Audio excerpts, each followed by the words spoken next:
Hi, this is Sebastian Braxton, and welcome back to the Art of Public Speaking. This is episode number 29, and we are talking about delivery, but now we're moving from this other paralanguage of volume to pitch. It's kind of like the horizontal versus the vertical, I guess you could say it that way.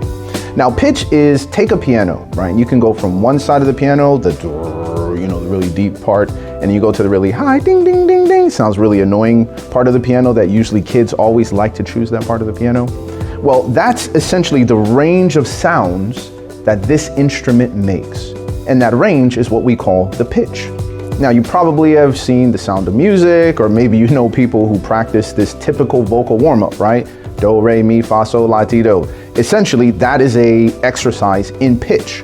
And people can go from do, mi, do, fa, do, so, right? And they go back and forth. Think about the example of using the phrase stop it. So if I just looked at you and I said, stop it. And then the next time I said, stop it, right? And then at that point in time, the inflection in my voice changed the meaning of what I was saying. The first time, stop it was kind of like I'm talking to a friend and they're making fun of me, or they're saying something crazy, or they're giving me a lot of praise. And I'm like, stop it, right? Stop, please, don't, darling, right? And then you go on the other side and it's like, stop it, this is an emergency. Regardless of how you use that pitch, you can literally change the meaning of what you're trying to communicate. Now, on the alternative to this, right, pitch can also become very annoying, right? People make fun of people who talk and they kind of go up at the end of their sentence every time. So they're like, I talk like this, and every time I'm saying it, it's like it's a question, but it's actually not a question, but I'm going up all the time.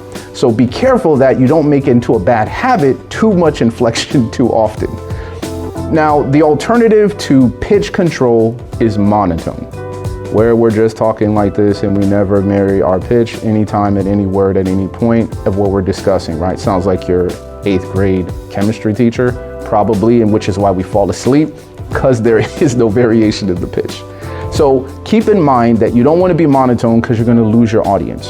So again, with your volume, same thing with your pitch. Look at the audience, see if they're engaged, change the pitch, and be able to move them right along. And by adding this into your tool belt, it's going to move you one step closer to mastering the art of public speaking.